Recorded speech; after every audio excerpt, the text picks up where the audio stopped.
Muy buenos días, queridos estudiantes. El día de hoy vamos a recordar lo que hemos estado viendo en estas últimas clases. Vamos a avanzar y reforzar lo referido al contrato. Ahora bien, ¿dónde surge el contrato?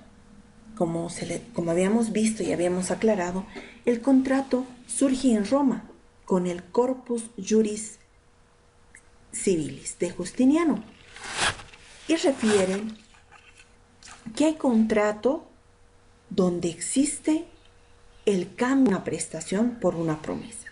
Y manejaban tres frases: do ut des, facio ut des y facio ut facies. Do ut des, ¿qué significa? Te doy para que me des. Facio ut des, te hago para que me des. Y facio ut facies, te hago para que me hagas. Se debe tener en cuenta que los contratos surgen por la necesidad de dar una certeza. El contrato, como bien hemos dicho, no surge de forma súbita a la vida jurídica. Debe existir un proceso de gestación hasta su perfeccionamiento y su posterior consumación. Para eso manejamos el proceso de gestación. El proceso de gestación está compuesta por 4 fases: la gestación interna, la exteriorización de la voluntad, el acuerdo de las voluntades y la consumación del contrato. Ahora bien, ¿en qué consiste la gestación interna? En esta fase es donde uno va a idear y deliberar qué cosa quiere, es decir, va a medir las ventajas y las desventajas que pudieran existir para celebrar un contrato. En la exteriorización de la voluntad se divide en 2. Primero que está la proposición u oferta y la aceptación. La proposición u oferta es un proceso de exteriorización de la voluntad.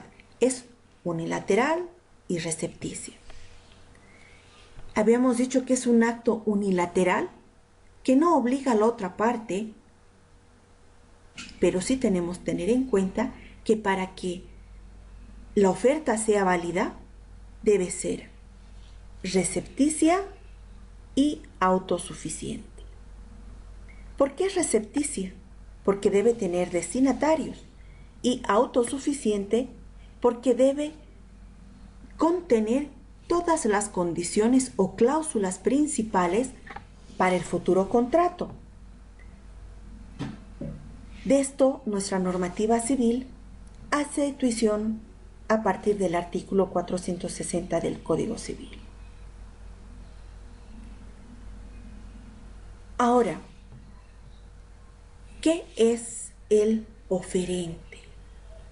El oferente, habíamos dicho, que es la persona que va a ofrecer un producto, un servicio, es denominado ofertante o ofertario. En cambio que el demandante o destinatario es la persona a la cual van a contratar servicios o productos. Es denominada también demandante o destinatario. ¿Cuánto tiempo ahora ustedes creen que debe mantenerse la oferta una vez lanzada? Esta va a depender del tiempo establecido en la oferta o la establecida por ley. Todos preguntarán, ahora, ¿el oferente puede retirar su proposición? Sí, puede retirar la proposición en 3 situaciones: cuando no ha llegado al destinatario, o cuando al llegarlo se reserva la facultad de hacerlo, y en casos de muerte o incapacidad del oferente.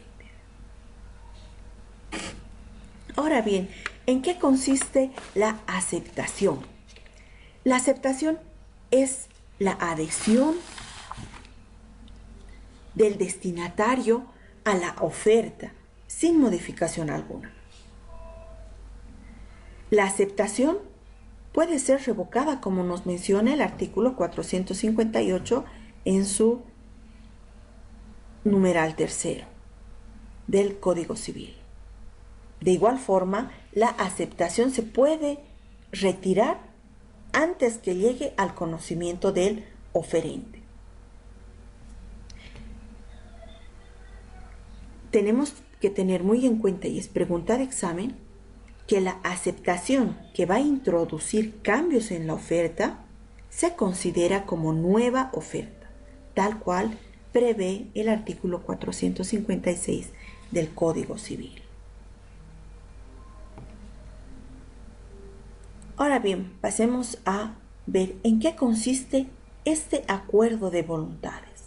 El acuerdo de voluntades, hemos dicho que en esta fase se va a producir una coincidencia entre la oferta y la aceptación, y van a ser el consentimiento, y por ende el oferente y el demandante van a llegar a un acuerdo y se va a generar un contrato. Este punto es sumamente discutido en la doctrina, ya que emergen varias teorías, sobresaliendo 4 teorías. La teoría de la declaración, que sostiene que las voluntades se conciertan desde el instante que el aceptante emite la declaración de aceptación a la propuesta hecha por el oferente. La teoría de la emisión es la coincidencia de las voluntades que tiene lugar desde el momento en el que el aceptante va a emitir su declaración y la aceptación va a enviarla al oferente. La teoría del conocimiento se produce cuando el oferente tiene conocimiento de la aceptación hecha por el destinatario. Ahora bien, ¿en qué consiste la teoría de la recepción? Esta teoría está sustentada por los que ponen el punto de coincidencia en el instante en que la declaración de la aceptación es hecha por el destinatario. ¿Cuál es la teoría que aplica nuestra normativa? En Bolivia, el Código Civil reconoce que el contrato queda formado en el momento en que el oferente conoce de la aceptación por la otra parte. Pregunta de examen. La consumación del contrato se da cuando las partes han cumplido las prestaciones que constituyen su objeto. Por lo visto, el contrato es un negocio bilateral que existe porque hay un acuerdo de voluntades. Este acuerdo de voluntades tiene por finalidad la regulación del derecho patrimonial. No se debe olvidar la primacía que emerge de la Constitución Política del Estado.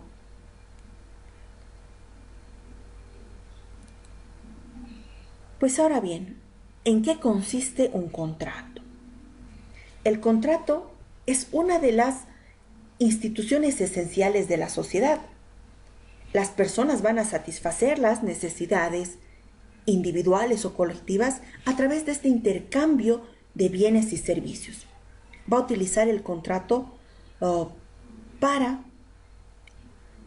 realizar ese intercambio. Por ejemplo, puede realizar o utilizar un radiotaxi para efectuar una compra para ciertas actividades económicas o transportarse al trabajo o a los niños a la escuela.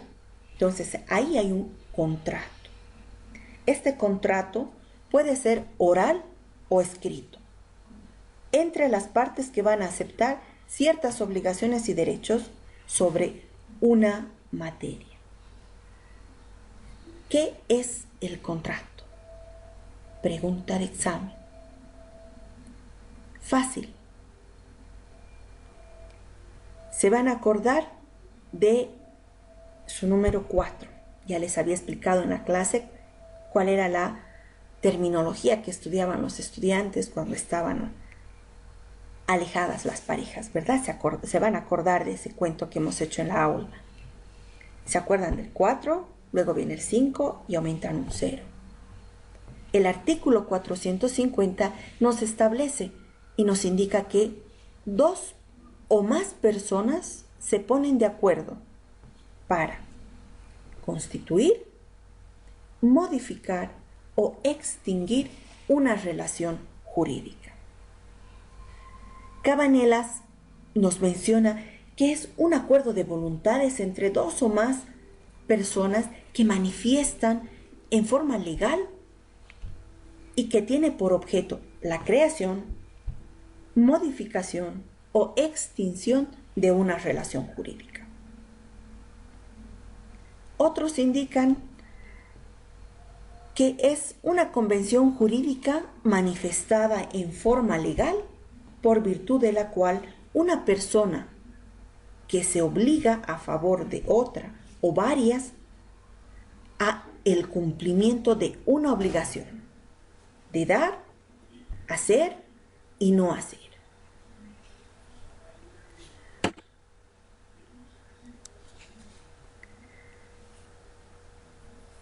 Aquí viene un interrogante. Hemos hablado de convención y contrato. ¿Será que convención y contrato es lo mismo? No, son sinónimos. La convención, pregunta de examen, es un acuerdo o un consentimiento de 2 o más personas sobre una misma cosa o hecho. Otros dicen es el pacto entre 2 o más personas con la intención o no de obligarse. En la convención, así como en el contrato, existen similitudes. Hay un acuerdo de parte y hay un consentimiento de que van a emitirse. La convención tiene diferencias. El contrato, hemos dicho que es un negocio jurídico bilateral que puede ser plurilateral y patrimonial y que tiene por objeto regular derecho entre las partes. En cambio, que la convención es un simple acuerdo de voluntades que se va a exteriorizar, pero no va a dar origen a una coacción jurídica. Solo va a dar origen a una obligación de carácter natural y que va a carecer de una acción accionable. Pues bien, pasemos a ver los requisitos esenciales para la formación de un contrato.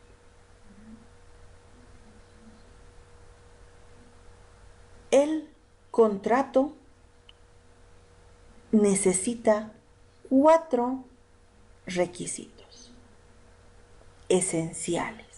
Pregunta de examen. Y ven, otra vez estamos con el número 4.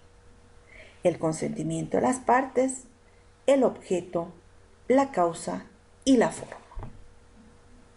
Pero antes de explicar los requisitos esenciales para la formación, recordemos en qué consiste la capacidad, porque de aquí va a emerger el consentimiento y los vicios que puedan existir.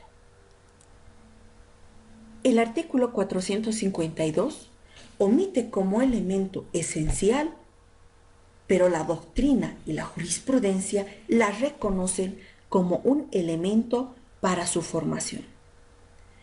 El artículo 483 la reconoce porque indica puede contratar toda persona legalmente capaz.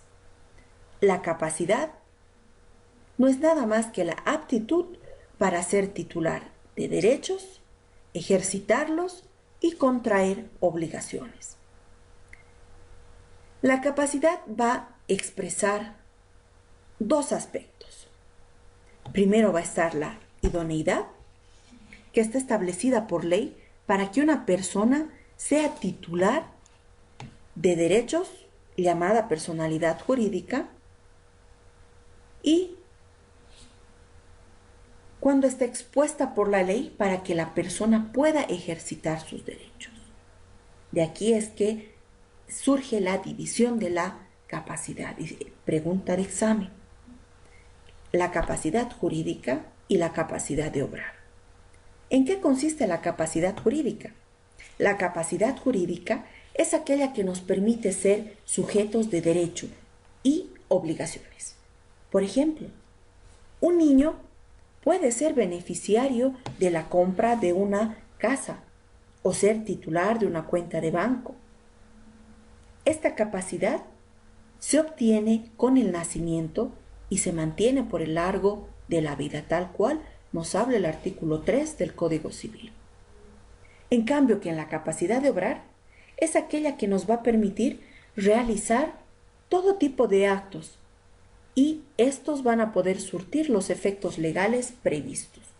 Por ejemplo, el titular de una cuenta de banco no va a poder retirarla todo el dinero que tenga, o el beneficiario de la casa no va a poder disponer del bien, sino hasta que tenga su mayoría de edad, tal cual establece el artículo 4 del Código Civil.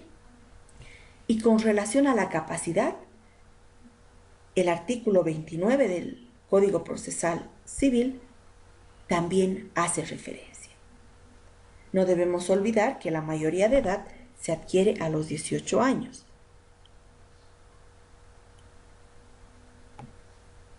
Pero ahora bien, existe una capacidad, pero también existe la incapacidad. ¿En qué consiste la incapacidad?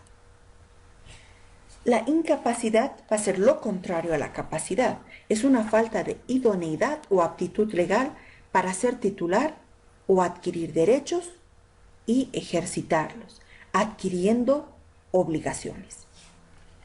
Está dividida de igual forma en la incapacidad jurídica y la incapacidad de obrar. La incapacidad jurídica es esa falta de idoneidad legal para ser titular de derechos.